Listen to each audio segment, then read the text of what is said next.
Hello, my friends. Good morning. I'm Kyler Cheatham at The Confluential, and I am your solo host today. We're talking about agents today, specifically the agents we work with, and I'm actually going to show you one here in a bit.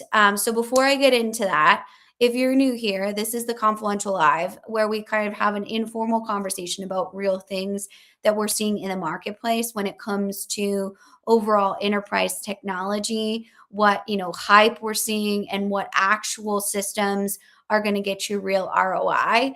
And a lot of that noise, right, has been around AI agents. So I'm going to actually show you a real AI agent in action today. So, with that, I just want to go through a few things logistically. I can see all of your comments, no matter where they're coming in from.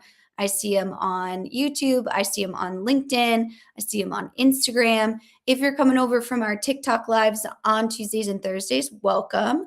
Hopefully, we can spice it up so that YouTube and LinkedIn aren't so boring and have a good conversation about AI agents and how they can actually keep you in a situation where you're being more productive. So I invite you to put your questions in the comments. And as I always say, right, it doesn't matter what I say. It matters what you're actually going to experience in your organization. And a lot of that comes through just understanding a lot of strategies. In my software advocacy work, I talk a lot about, how big consulting and big SaaS in general profits off your confusion. With the AI hybrid pricing, this is so incredibly important that you own and operate your own agents. A lot of talk has been around the SaaS apocalypse, right? It's become like this weird term that first Salesforce brought up, and now it's something that we've seen, SaaS drop in just overall value in the marketplace. And so we've seen, especially bigger SaaS systems, Salesforce, Oracle, SAP, all of those different tier one systems now wrap useless agents into their core offering and take advantage of the pricing in that. So we've seen AI tax, we understand what that means. Now, hybrid pricing when it comes to tokens, usage, output. You need a PhD to figure out how much Copilot costs.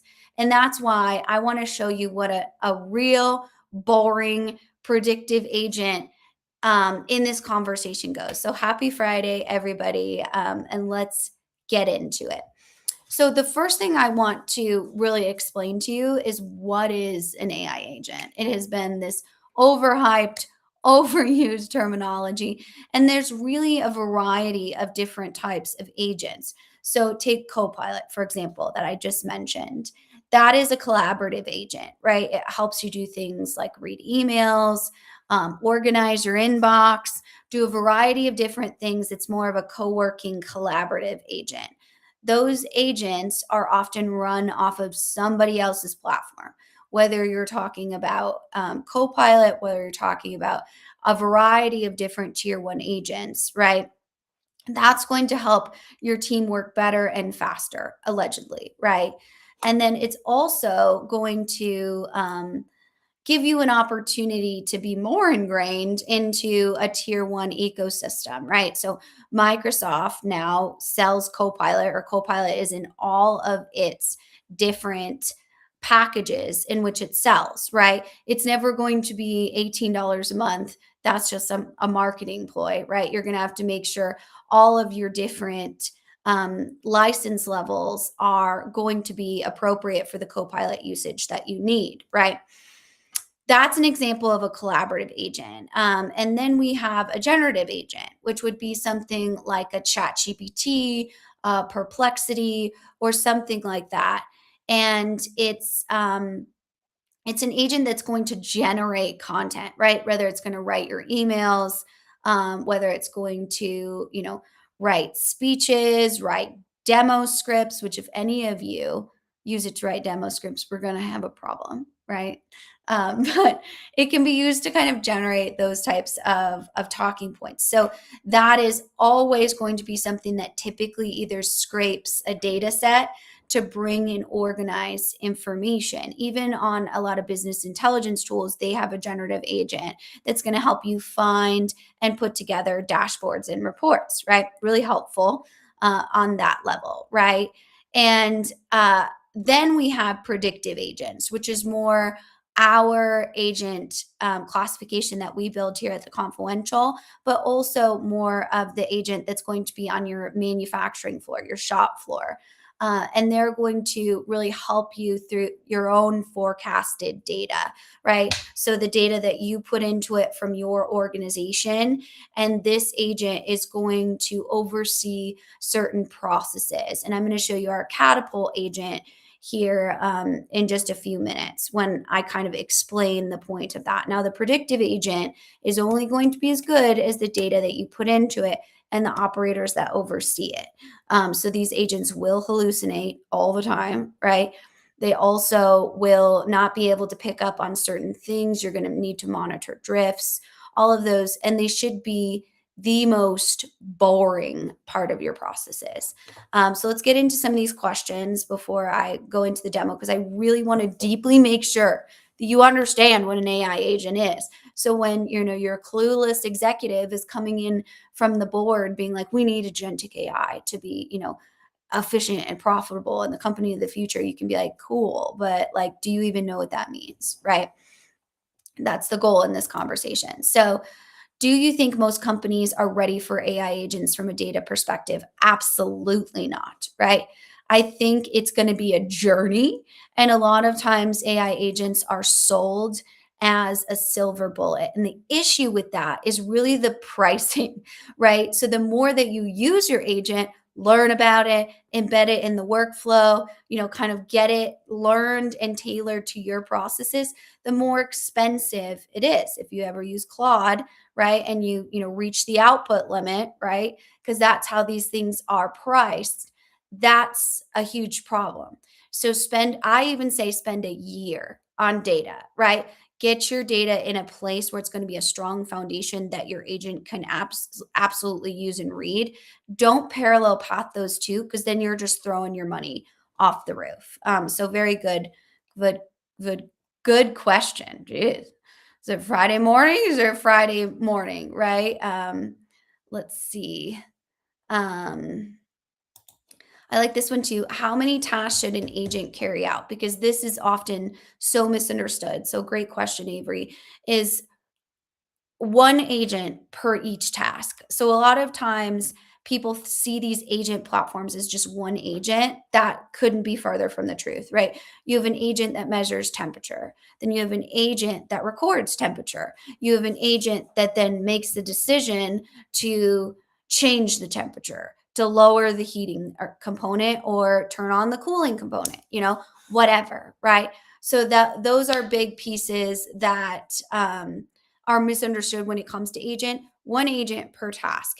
And you have to manage all of these different agents, right? So a lot of times when we're thinking about we're going to cut headcount to put in AI agents, can you do that? For sure, you can do that. But know that they're going to mess up and screw up and they're like a junior employee that you need to actually train and oversee, right? A lot of times I say, no offense to our interns in any way, shape, or form, but an intern is a lot of times more work than they are output. That doesn't mean that we shouldn't invest our time in them, because that's the future of our company. But the agents are the same way, right? They're going to be a lot more time and work because you got to oversee them, right? So great question. Let's see. Is the SaaS apocalypse real? Um, I don't know, right? I really am not into anything that Mark Benioff says in general. I'm sure he's not into anything I say either, right? I think for SaaS apocalypse, what you should take from that is watch your billing, watch your pricing, right? They're feeling the squeeze, and that's going to pass to their users.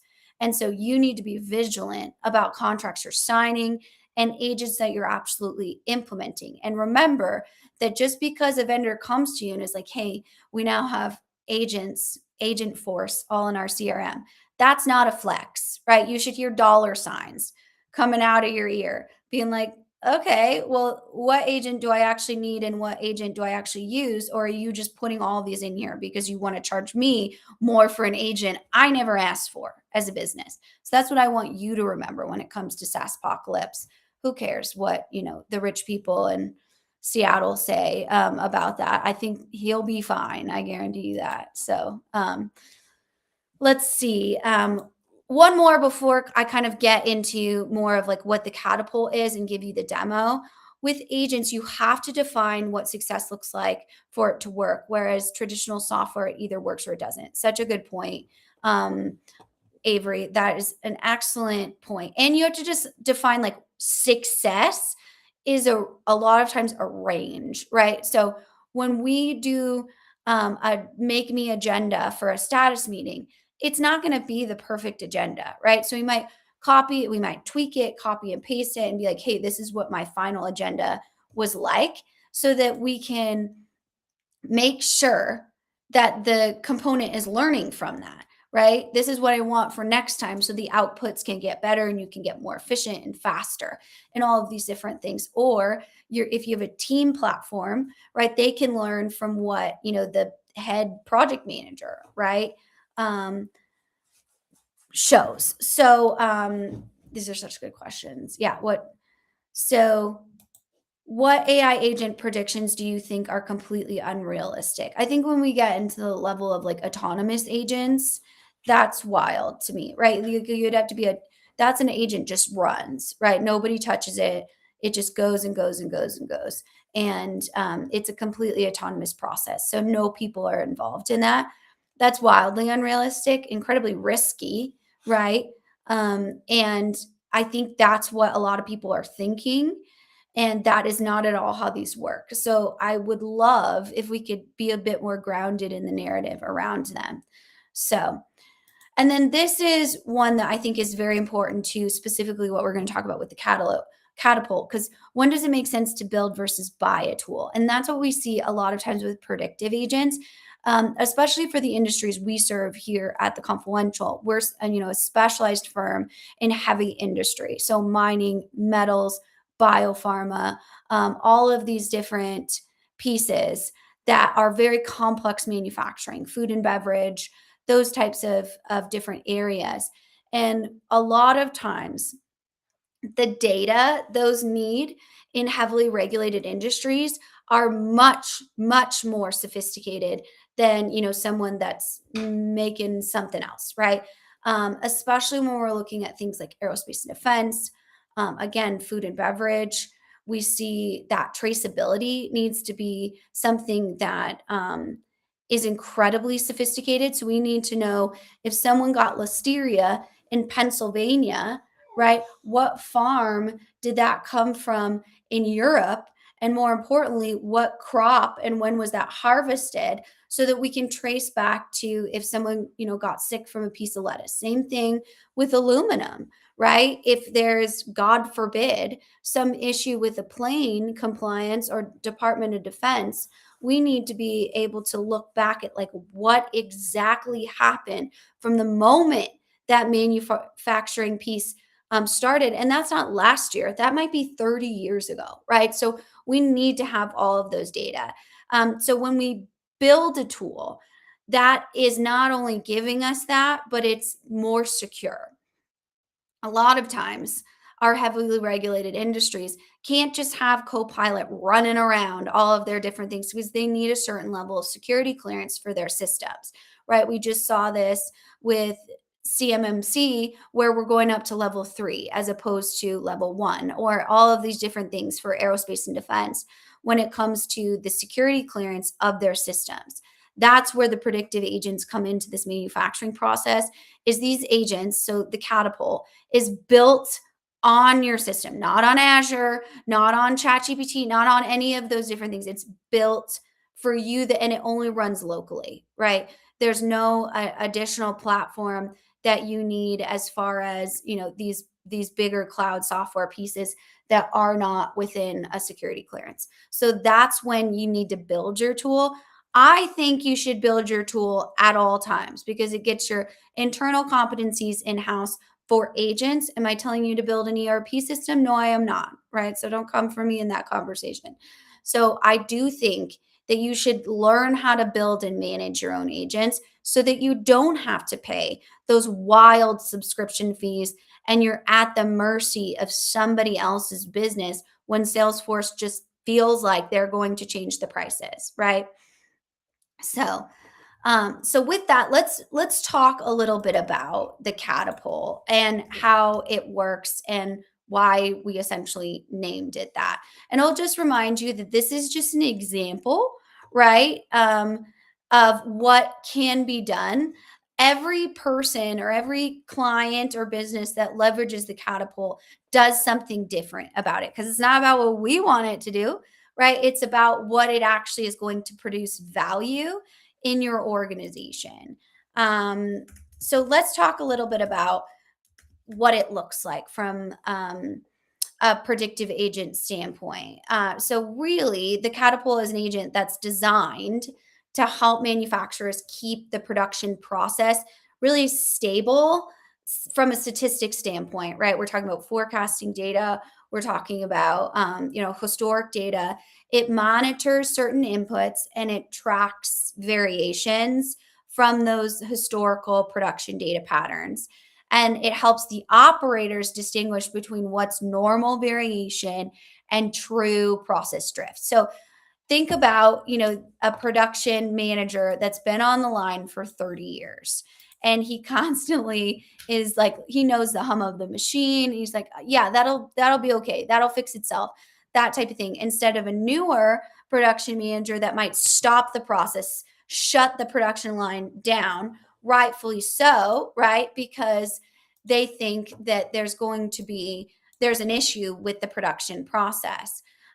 So instead of manually chasing that process through trial and error, right, which is expensive, costs us downtime, the catapult, right, then analyzes patterns continuously and recommends data driven adjustments for things like scrap, downtime, overcorrection, all of those different excess waste. So it takes kind of that tribal knowledge through actual data, right? Doesn't read your mind. A lot of people have said that, which is wild, but it accelerates the decision making and helps manufacturers keep the process in control longer. And this can sometimes be hard to explain because everybody has different manufacturing processes and things like that. So, what happens in that process is something I'm going to show you here in a minute. But why did we name it the catapult? Well, a catapult, if you kind of know what that means, is a system in which you pull back, right, the catapult and it shoots rocks across that. So the name of it is a really simple concept for a technical piece. It's got small adjustments when we look at angle, tension, force, right? This is a very sophisticated demo. This is not the demo. I'm actually going to show you the system.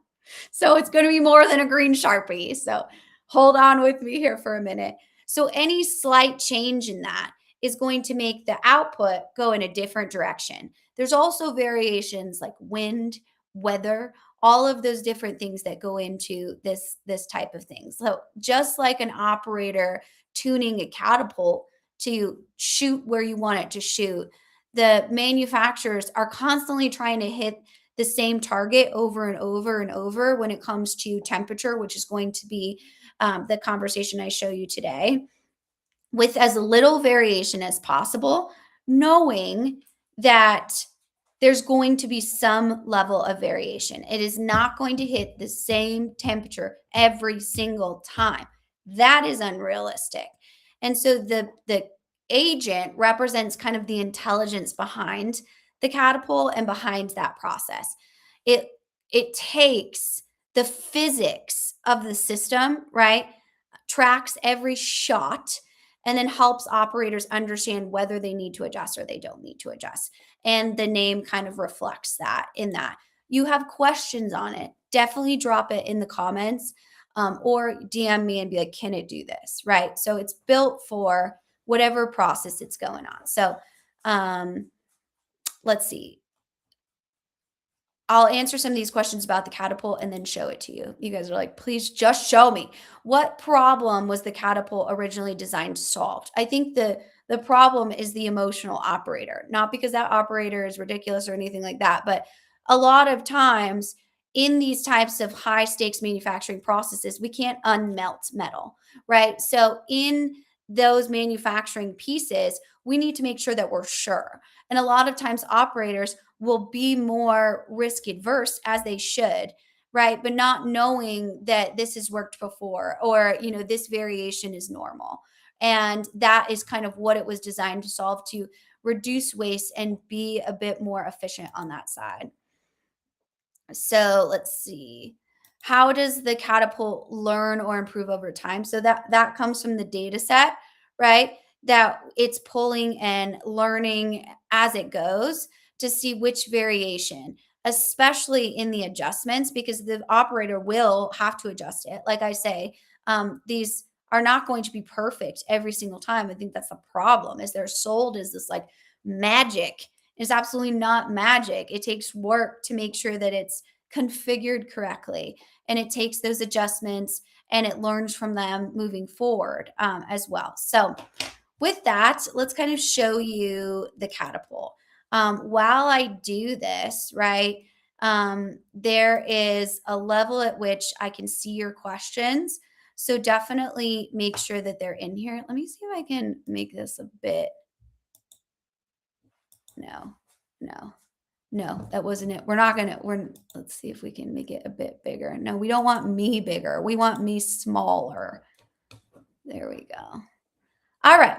So can you see it? Okay. Just give me like a thumbs up in the chat if you can. And so this is kind of what you would call the control centers, right? For the catapult. So for our example here, we can look at what we got going on. Hold on. Technical difficulties on my side, nobody else's, right? So in this type of example, and I'm just going to kind of talk through it while I show you this. And if we were trying to do something like a hot rolling process for aluminum manufacturing, and our target hardness, right, is 214 Bernal. We look at that 214 at the top there that you can see. So that's the target distance, right? So that's what we're looking at as far as our target. We always know, right, there's going to be some sort of level of issue or variance or something like that. We have to decide what level of variance from our data we're willing to accept. So our control range is going to be plus or minus 8.5. And that's what you see kind of in that section, right? So with that, we know there's going to be some level of statistic variation, statistic drifting. So for this example, we look at the inputs, and that's going to be the release angle is going to represent the rolling temperature, the firing force is going to represent something like the rolling pressure, all of those different pieces on the side. And the distance the projectile travels is represented by the hardness of the aluminum, right? So now imagine in this situation, I'm the operator, and we go ahead and launch the shot. So you can see it launch right there, and it comes out as, I don't know if you guys are old, but I am old, right? At on the red here, right? So the 128. That's not what we're looking for. That's obviously way too low. So now you have to decide, do I increase the temperature? Do I increase the pressure? Do I change both? And most of these operators make adjustments based on experience as opposed to data driven. So this one we're launching is 161. So we're getting closer, right? So we're upping our pieces on that side. And we can see this all happening in the adjustment dashboard. Now, if we had already kind of set this up, we would know that it's going to get closer. So all of these shots here, we're looking at different variations on the adjustment factors, and we're getting closer. We're getting to 86.3. The reason we want you guys to see this is it takes configurations of the tool to get there, and it should be customized to your process, right? So now we're landing closer. We're getting to 91.5, right? And we're in kind of more of a still red range. And now we're a little too much on that side. So we're going to launch it again and see if we can get closer to the actual 214 we're looking at. Okay, we're in the green. So now we're at 209, right? So now we've got it all configured and it can start to just run. And it shows us over time how it's going to drift and adjust. So these reds, quote unquote, right, or the red range will still show up, but now it's launching in the green range because, like we just talked about in the questions, it's learning. So then it adjusts, and you're able to continually monitor the drift. And the important piece isn't that we're hitting the 214 temperature mark every single time. It's that the goal is we're keeping the process stable, right? Statistically stable over time. Less scrap, less downtime, less guesswork, all of that. And we're able to have all of this historical data to be captured in that. So we'll switch over to the other view of this, the AI piece of it. So you're able to see what the back end really looks like and how the AI piece of it is being monitored. So the processes on this side is going to show you the decision log, like how it made that decision. I think this part specifically is something that is so missed so many different times because we don't know the back end workings of, tier one agents because they don't want you to build your own. And so the issue here is we need to be able to have that recorded information of why the shot was missed, and what the action was taken to showcase how we essentially fixed the drift. So the map too is able to show you, like, within the process monitoring, you can see the blinking part because it's still shooting. It's continuing to move. And that little snake, as I like to call it, the controlled chart, right? So these are the two pieces that we need to monitor to see if we're in the green or the red. But you can see it moving and shooting in real time. And we're able to monitor that factor. So this is a kind of a cool piece that you're able to show in real time. And then it shows you the process capability assessment too, and the process metrics at the bottom, so that you're able to really understand, again, kind of the back end workings of the overall Catapult. But this is the reason why owning your own agents is so important, so you can control the logic on that side. When we kind of give away that control to a bigger vendor, then we're not able to monitor all of these different pieces. And so the agent uses the design of experiments to determine if the process is in control. And that's what we're really focusing on, is the process in the range that we need to be focused on. That's a big piece of that. So while this runs here and we watch our snake kind of squiggle across, I'm going to see if we have any questions in the chat. So let's see. At what point does the Catapult decide to self-correct? So it takes all of these data points from the actions that were required, right? So you can see all of those those different pieces in here, and it learns from that and self corrects. Now, I just want to be so clear that this still takes an operator on our end or some end, right, to help be able to do it.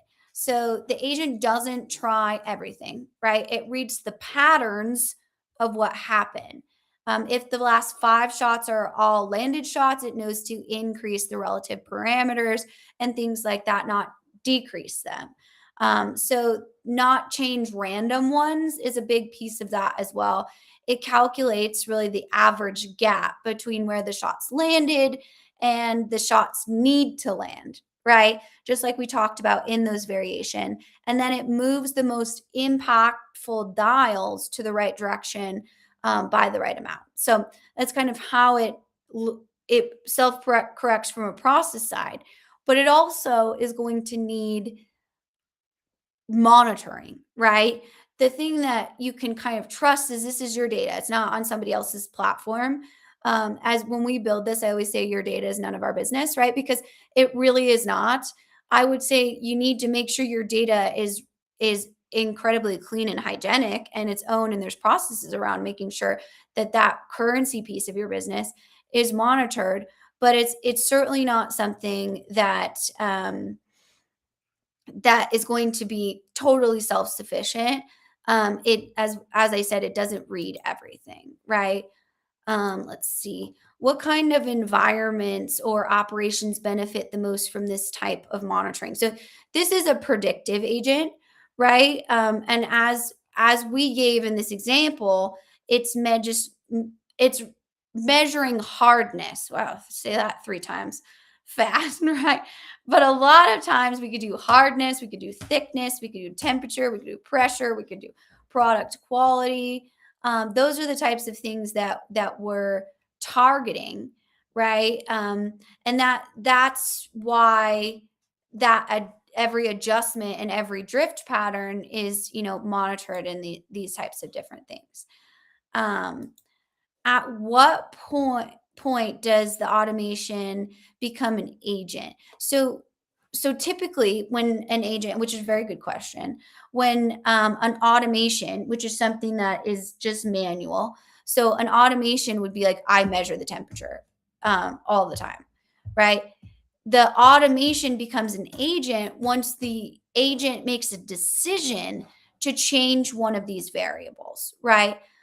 So once it makes that call to say, this was outside of the red and we need to move it back to the green, it takes that pattern and it does something about it as opposed to just reading the pattern out from an automation standpoint. So not someone's there testing the temperature manually of every single production line or anything like that. So that's a big piece of what at what point it becomes an agent, right? What we don't want to do is layer on too many different decisions on our agents, especially if we're in an environment where we don't use agents all the time, right? This is going to be a big piece of the journey of being able to implement it and what that looks like. So let's see. Who is responsible when an agent makes a bad call? The operator. The operator is responsible. That's why a lot of times when we talk about things like dark manufacturing, that doesn't mean that there's not an operator. Like there might not be an operator on site, but there is still someone that is overseeing the bigger piece of the technology. And that's a huge understanding, right? Let's see. How do you test an agent before deploying it on something that matters? I mean, there should be a ton of test case environments, right? And done on these types of things. So just like we don't release code into production without testing it, you don't just plug in an agent without testing it first, right? That's just basic maturity on the IT side, which a lot of times we don't have, and not something that we can manage too, which is not a bad thing. It's just about knowing that, right? So if you're not able to, sorry, there's an epic dog fight going on behind me. Our puppy gets super hyped when it comes to AI agents, and all of those different things. So that's when we really take a look at, are we making sure that we're going through something that's testing before we put anything into production, right? And that's really how this snake oil is being sold, is like, just plug it in, it's plug and play, right? You can see all of these different pieces, on that level, where we don't need to buy something that we don't understand how it works. That's just basic IT, pieces. So I'm going to unshare this and we'll go through your questions. We can always bring it back up if you want to see anything else on it. If you want to try it, you can always, DM me and we can get you up there trying it. It's a cool piece of technology that is absolutely a piece of what that looks like. I'm like, my camera is mirroring, so it's so weird and it's freaking me out. But and it's showing that my ears are wildly crooked. My sister used to make fun of me for that when I was little, and that my nostrils were different sizes. So now you all know my trauma. But these are such good questions. So let's keep rolling through them. What KPIs are important when measuring the decisions of agents? I think, a big piece of that is like, what KPIs are important to you? Um, what are you as an organization trying to achieve with this agent? um, that's a big piece of it. I think defining that before you ever implement an agent is something that is so critical, because a lot of times we just want AI agents to have AI agents and that's it, right? And that's all that we really are concerned about is, do we have AI agents? Not do they work? Not do they make us more efficient? Not do our team have a good relationship with utilizing that piece of technology? And that's a big piece of that. I think for the Catapult specifically, if that's what you're asking, we're just looking at like, how do we consistently stay in control over the process? So things like process capability, standard deviation, variance reduction, all of those different things, drift. And then for the aluminum specific example, we're looking at like, how much bad product are we wasting? And that's why we've kind of talked about why operators are often kind of shutting down that line, because the wasting product is super expensive. So they'd rather be slow, waste less, make sure that the production capacity is correct. So that would be like scrap percentage. It would be like yield improvement, rework percentage. And then a lot of time, like, so if we're going to measure the effectiveness of the Catapult, right, we're going to look at like our scrap dropped from 6.8% to 3.9% or something like that, so that we can measure. And this is how much money we saved on that. So I always say, like, economic awareness around agents are so critical. I think downtime is a huge one, right? So unplanned downtime, even adjustment downtime, which we're talking about here in these operator examples. Meantime, or the time between interruptions, line stop frequency, like, are we really struggling with the temperature component, so we're shutting it down? I think a lot of times with Catapult, we see metrics and KPIs like, we reduced adjustment related downtime by 31% or something like that, right? And then I'd say adjustment efficiency is a big one, right? How quickly can you stabilize the process? You might have to shut it down, right? Or like adjust and stop it. But the number of adjustments are going to be a big piece of that. The time to return to control, the over adjustment frequency, manual intervention rate, like those are going to be big pieces. And then you're also going to have operator KPIs when it comes to these types of things. So not only like, how is the agent performing, how is the operator actually looking at these types of things? So like operator variance or training ramp time or decision consistency, shift to variation, all of those different pieces. And like, I'll give you an example. So like night shift performance aligned with day shift in 60 days. Because we kind of all know that night shift can be slower than day shift, right? And that's a big consideration when it comes to manufacturing. So that's a big piece. And then just knowledge transfer. Like what does that look like from those amazing production managers that have been here for 30 years? Not that they're going away, can't stress that enough, but we're giving them the support and we're using them as a data set, and be able to accelerate that kind of dependency on senior operators. So let's see. That's a very good question, and you gotta define that beforehand. Let's see. What problems are agents genuinely bad at right now? Oh, man, a lot of things. Um, Let me see. I don't have, like, a great example off the top of my head of what agents are genuinely bad at. Maybe you guys do. So I would say they are genuinely bad at, collaborative agents are genuinely bad at prioritizing things. That's a big one.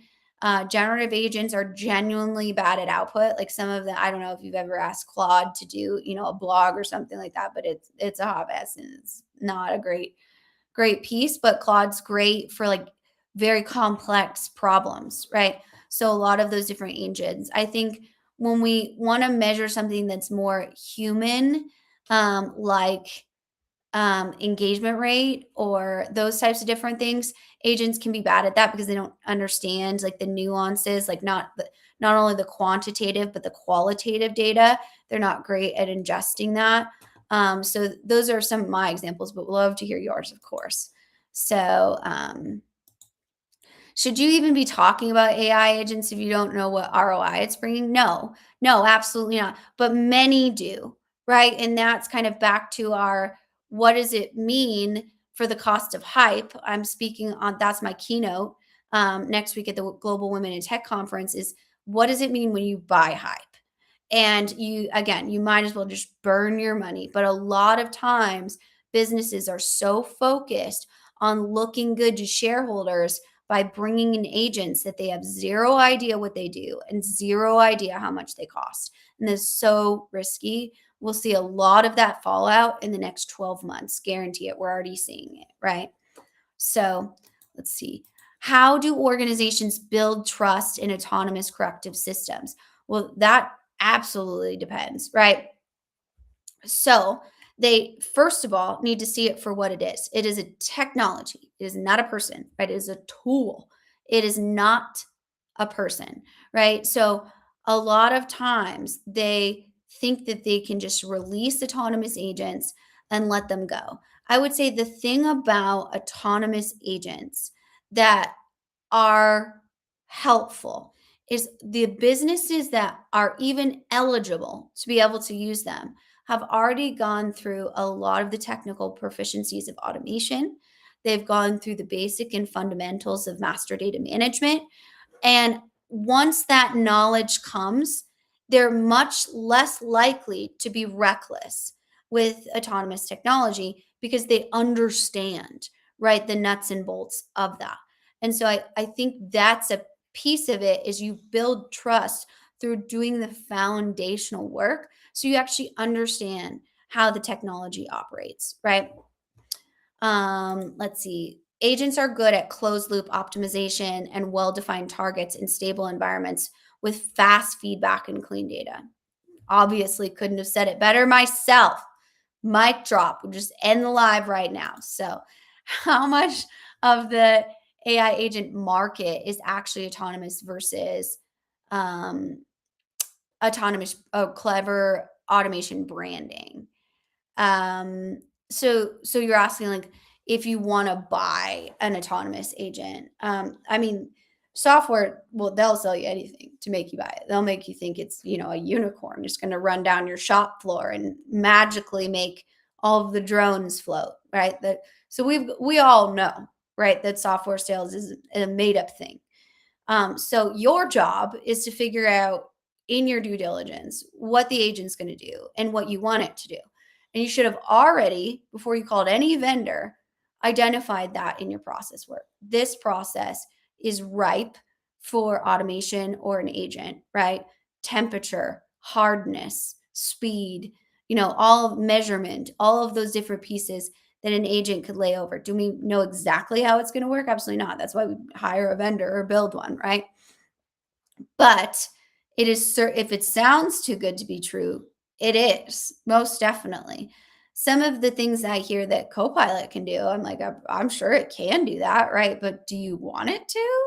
Right? Who saw that case study about Copilot blackmailing its employees because the two employees were having an affair via Teams? Like, I'm sorry, you weirdo. Like, they were documenting it on Teams. So Copilot in this wild edge case found out about it and blackmailed the employee to say, like, if you get rid of me, I will tell everyone about your, wasting company time that's wildly inappropriate, which sounds like they should be told that anyway, right? Those You can make it do that, right? The system will do these types of crazy things if you push it there and you teach it those things, right? So I think that's the piece of that is understanding what you want it to do, versus any sort of weird marketing message that Salesforce is going to put out there, or Microsoft or SAP or Oracle or you name it, about whatever they got going on, right? Do you think companies are trying to remove humans from the loop too aggressively? I think that they see a lot of overhead on their human workers, right? So they want to be able to cut those costs. Um, and so I think a lot of times, especially bigger companies, the shareholders utilize that. So I don't think that they are removing humans too aggressively. What I think is happening is bloated, poorly run organizations are using AI or AI agents specifically as a scapegoat to lay off these mass layoffs, right? 30,000 people at, Deloitte or Microsoft or whoever, right, are saying we're moving towards AI and automation. I think it was last year that Accenture was like, yeah, we laid off 20,000 because we're going to be doing more AI and automations. Like, what have you been doing for the last 20 years? If that's what you're just going to start doing right now. But don't ask me to evaluate the business decisions of Accenture. So I think it's more of that narrative of we're using AI as a scapegoat to lay off a bunch of people that we couldn't afford in the first place. Right. So that's just bad business decisions and bad leadership. What's the worst decision this agent could make, and how bad would the consequence be? For the catapult? Well, I would say the worst it's going to do is make a lot of very bad production decisions when it comes to creating waste. But the issue with that is it's not going to keep going if it's still flagging in the red in the adjustment period. So there could be a lot of waste when you're configuring it, right? But that all should come in the testing environment.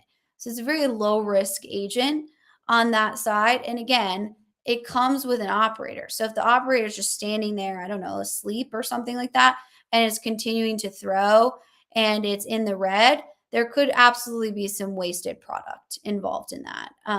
So that would be my piece of it. It's certainly not going to blackmail you for having an affair with your cohorts, which again, none of my business.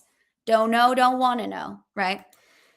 So, how do you compare the risk of agent error to the risk of human error at the same task? So I think again that this is a KPI that you would look at something like downtime or adjustment periods or things like that to make sure those are going down.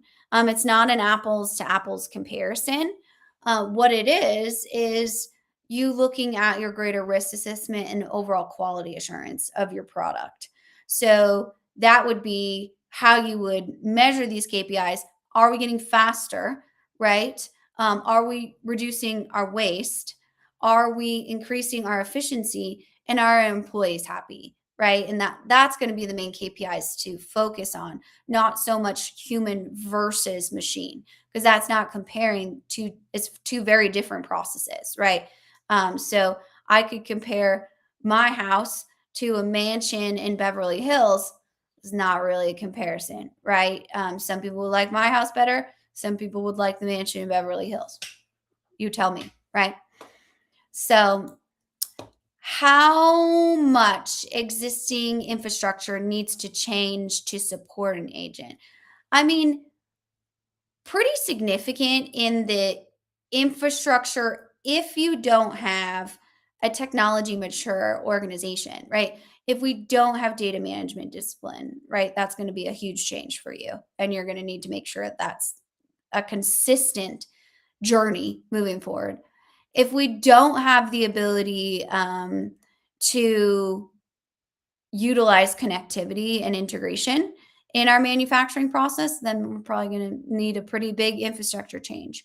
When it comes to the infrastructure of like the organizational design, we're going to have to figure out how we're going to move an operator, right, that's not really used to continuing to use technology to use these types of things, that's used to, like, listening to the machine and then kicking it on the left side. We're going to have to make sure that employee has a good transition from being able to do that to now utilizing an agent that they're going to need to change variations, that they're going to need to monitor from a technology standpoint.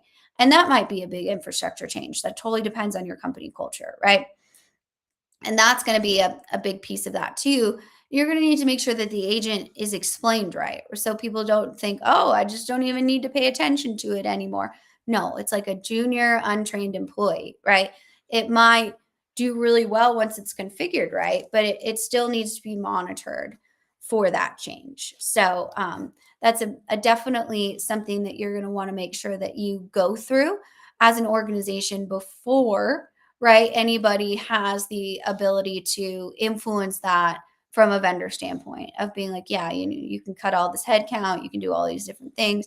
Could you do that? Yeah, but not without a massive amount of disruption. Because even if you cut, say you're just doing this on the night shift and you're going to do a little pilot in one area and you cut 3 jobs because you think it's going to save you, that creates this, ripple effect throughout the organization of people now not focusing on doing really good work. They're now focused on, am I going to get fired or am I going to have my job? And they certainly don't want to engage with this technology that took other jobs and now it might take their job, right? That's not a situation in which we want to create, because then we're not at all focused on getting product out the door. We're more focused on people's livelihood and a very vulnerable, anxiety driven culture, right? We don't want that on the shop floor in any way, shape, or form. So great. Well, so this was again our Catapult agent. I hope you enjoyed kind of going through this with me today. I think the more that we talk about the agents that we have in the marketplace right now that are doing good work, that are secure, right? That are your company owned, and that are not, taking advantage of you by locking you into a core offering and then charging you per usage or AI tax or anything like that. That's kind of what I want for you guys, is you to be able to just control your environment. If you think that you want to utilize all of the agents in Oracle's HCM system, that's awesome. If that works for you and that's good for you, that's great. What I'm asking you to do is just evaluate it on your terms before anybody else is getting in there to sell you something. And then you're then locked into a 3-year contract. Many of the clients that come to us are like, I hate this system. I made a mistake. But we're in it for 3 years. So there's not a lot you can do in those situations. I want to catch you before you get to that point, right? Before you're in a situation where you can't get out of, especially when it comes to being this hot thing right now for AI agents. And how that really works. So that's kind of our demo for today. Just a reminder, I go live every Tuesday and Thursday on TikTok. If you liked this live and you want to share it, I always appreciate kind of just getting our word out. I give all of this advice for free. I show you these demos for free because I feel like it's something you deserve to know and not gatekept by big SaaS or big software that profit off your confusion. So that piece of it is always helpful. DM me with any additional questions or feedback, and I hope you guys have a great weekend. Thanks so much. Bye bye.